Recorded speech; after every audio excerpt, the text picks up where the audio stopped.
Whether you're looking for answers to specific life questions or simply hoping to become the best version of you possible, welcome to the Mental Breakdown and Psychreg podcast, where we offer insight, information, and strategies based upon research and years of practice as psychologists. So sit back, have a listen, and get connected with our hosts, Dr. Berney Wilkinson and Dr. Richard Marshall. Yesterday we talked about the different types of ADHD, and today we're going to talk about how in the world we make those diagnoses. How do we differentiate between some of that? That's right. We have to do two things. We have to, first of all, establish the diagnosis. Right. Say, yes, it's ADHD. But then the second step is which type of Right. ADHD, because as you mentioned yesterday, the diagnosis will influence Right. the types of interventions that we Right. recommend. Absolutely. Now, to be honest, Which we usually aren't. well, right, we try I to love when deceive. people say, well, to be honest with you, and I think, aren't you Or- always? Or they say, let me tell you the truth. Right. I'll tell you the truth. And then, Right, so okay. everything that preceded that was Was negotiable, not- was fake truth. Maybe. Was Fake news. no, seriously. Intervention is related to diagnosis. Those Right. two things go together, and you have to make an accurate diagnosis. Right. And it bothers me greatly because we're obligated as professionals to make an accurate diagnosis. Right. And there's an obligation there that I hope everybody takes seriously. Right. Because it is the beginning of the process.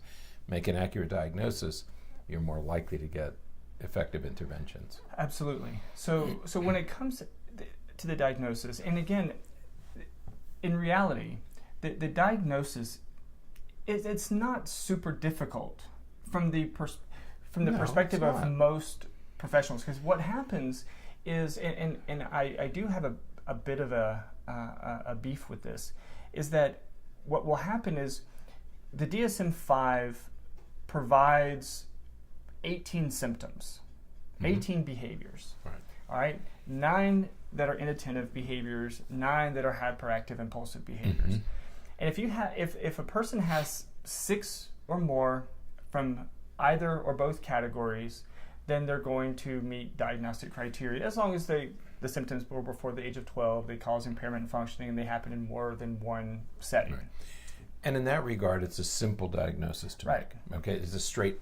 Shouldn't say simple. I know that's what It's I was a struggling with. straightforward diagnosis. Okay.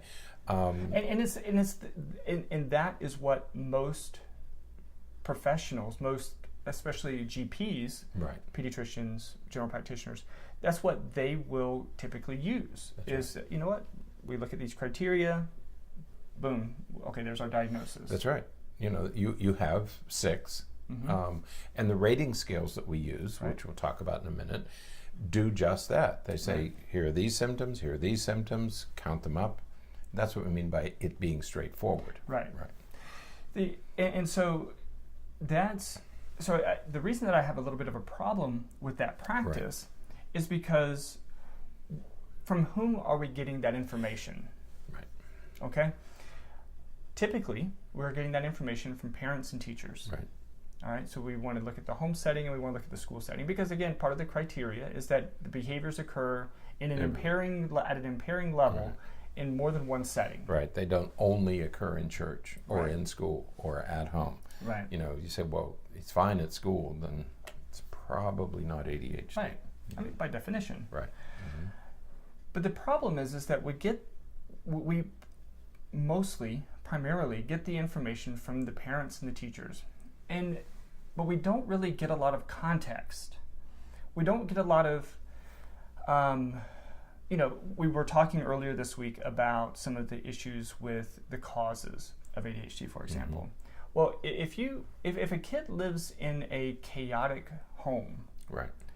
the kid is going to behave in a chaotic manner. That's right. And so they're going to appear chaotic. Right. You have no schedule, you have no boundaries, you have no limits. Kids come in and out as they please. So the parents will complain, he doesn't listen, he doesn't do what he's told, he misses directions, they're going to get a diagnosis, because if we're just pulling from the parents, and not that the parents are doing this in a malicious way or being dishonest, but it's just the nature of the environment. So if we're just giving them a questionnaire, a checklist, and they go through it, they're going to meet criteria for ADHD. If you look at a school, if a kid is completely normally developing, but he's in a classroom, he's in 6th grade and he's in algebra, right? You give that teacher a questionnaire, and if that kid's not advanced, if he's not, higher than what he should be in 6th grade, he will likely appear to have ADHD, and based upon the teacher's responses to a checklist or questionnaire. So we don't have the context very definitively, very well when we're just using questionnaires and checklists. Right. Though that is the primary way that we're getting information. That's right. When we talk about best practices, whether it's APA or psychiatry or medicine or pediatrics, best practices it should be a multi-informant, multi-instrument, multimodal. Effort. So you ask parents and you ask teachers and anybody who knows this child well, and you ask them their opinion of whether they see these behaviors or not. Right. Yeah, absolutely. And the other potential concern, before we get to the other way to test some of the stuff, with questionnaires and checklists and stuff, is sort of the state of the person themselves who's filling out the questionnaire. I always am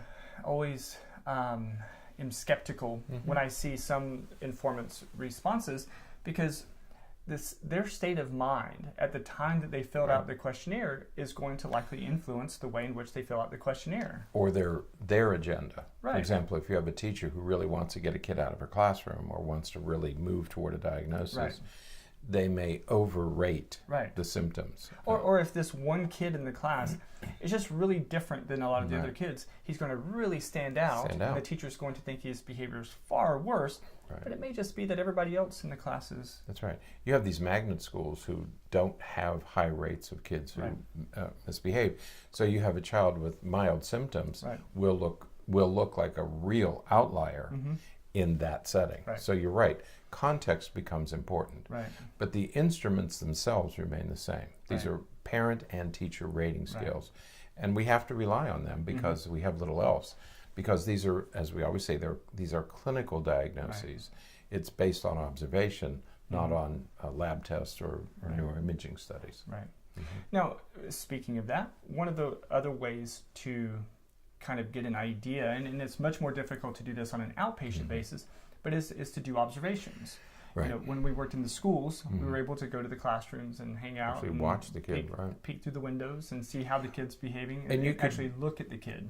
And you could go in many times during the week. If you were concerned about a kid, you could go different times of the day, different days of the week, early in the day, late in the day, Monday, Friday, and you got a much better observation because you were doing it. If you're in private practice, you almost can't. Okay. Certainly, physicians can't go in and observe a child in a school, and so, but that would be a wonderful way to do it. If you could, would be to do direct observations. So what we have to use instead, and this is our method, and this seems to be best practice from most of the associations and organizations, and that is to conduct some formal evaluations, testing. Especially neuropsych testing. And so what we do in that case is we conduct a series of tests, a battery of tests, a small battery of tests, that look at the actual symptoms. We actually put the kid in a setting where we are taxing their attention, we're taxing their vigilance, where we're looking at their ability to engage and use their executive functioning systems at an age-appropriate, developmentally appropriate level, and compare them to, a normative sample of other kids their age. Yeah, because a formal assessment is really just it's like an experiment. Let me put this child in this situation and let me see how the child's reacting. So I'm giving a test not just to produce a score, but I'm also doing the assessment so that I can make observations of how this child reacts and performs and acts in this highly structured situation. Because it's a formal assessment, I know how other children have acted because you do the same thing each time. So over time, you get a sense of how others react to this. Now you're looking at how this child's react. Right. Yeah. And so in that way, we can very clearly see, if a kid is unable to bring about the amount of focus and attention and working memory and all of those things that they need to do well and to function in a classroom or in a home.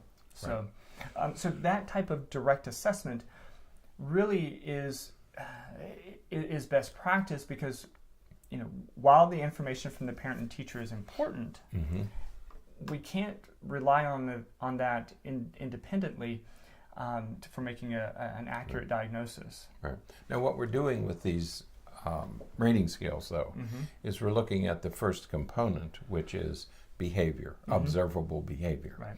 Now, there's a second component, and that's the attentional component, which is much more difficult to observe directly. Right. And so there we want to use some other kinds of measures to see, to test the attentional system. Yeah. So we use things like neuropsychological measures. And now, because of technology, we have computer-based assessments, which are even probably a little more effective, very cool, precise, because they keep track of time to the milliseconds rather than seconds. And so it's a much more precise measure of attention and vigilance. Yeah, absolutely. So that type of direct assessment really is necessary, and it's the same thing that we would give, for an adult who thinks that they may have ADHD. We would give the same type of test. Again, look at it from a developmentally appropriate level for their age, because again, we talked yesterday about the idea that sometimes we just put ourselves in situations where the demands of the environment exceed our ability. And so we become inattentive and forgetful and things like that. And it's not necessarily ADHD. It could just be that we're stretching ourselves a little too thin. But we can do some testing to see if there are some of those tendencies anyways. That's right. So. And then a third component that most people are interested in is how you're doing functionally. How is it? Because we always want to look at impairment. And in school-age children, the impairment would be, of course, in academic subjects. How are you doing in academic subjects? If you're functioning way below where you should be, then maybe your ADHD is creating problems for you. So we might also want to know that. Testing academic performance, though, is not a necessary part of the diagnosis. What we're trying to do with the diagnosis is to establish the presence of symptoms. Okay. Anything beyond that is for different reasons. But what we're mainly interested in is, does this person have a sufficient number of symptoms? Did they occur before age 12? And is it the inattentive or the hyperactive type? So for that, mostly rating scales and direct observation. Absolutely. So, all right. There was one other thing, but I forget what it is. I'll think about it. We're going to do treatments next, right? Right. Tomorrow we're going to talk about treatment, and so that's going to be really, so once we have the diagnosis, once we know what we're talking about, whether it's inattentive type, hyperactive type, or combined type, that's going to inform our treatment. There was one other thing I wanted to mention. What's that? When we talked about this with the other disorders, and we certainly want to include it here, it would be a good idea to have your child's pediatrician do an assessment, because a lot of the medical causes. There are medical issues. We had a girl when I was running a school. She became very kind of listless and inattentive, and her grades dropped, and it turned out she had diabetes. It was the beginning of diabetes, and so it looked like ADHD, but it was really diabetes. Thyroid conditions. There are other medical conditions that once again will mimic these allergies. Treatment of allergies. Albuterol is a stimulant. When I have exercise-induced asthma, and there would be times when I would do my inhaler and then go out for my run. That was okay. But if I did my inhaler and I didn't do the run, I was very difficult to be with, because it made me a little bit. And my brother-in-law did it, and he was crawling up the wall. He was in a hospital setting because he had pneumonia or something, and they gave him albuterol, and they had to sedate him. So you some of these kids don't react well to anti-asthma medications. We also need to make sure we look at, some medication reactions, but also, we mentioned earlier this week, lead poisoning and things like that. Mm-hmm. So rule out those medical sleep causes. Disorders. Mm-hmm. If a kid is not sleeping well, they're going to be irritable and nasty and hyperactive. Try not to make and any diagnoses at all until we know if their sleep is a problem. Is this child sleeping normally and enough and normally? So let's rule out all those things. Let's make sure we're not missing anything. And if not, then let's take this second step. Absolutely. Mm-hmm. All right. That is it for today then. Until next time, stay happy, stay healthy, and forget to be afraid. Thanks for sharing this episode of the Mental Breakdown and Psychreg podcast. Be sure to check out the show notes for links to follow us on Twitter and subscribe to our YouTube channel, where you will find all of our previous podcasts and much more. We would be honored if you would become a patron through patreon.com, where any donation you can manage will go to the development and creation of more content. Just visit patreon.com/thementalbreakdown for more information.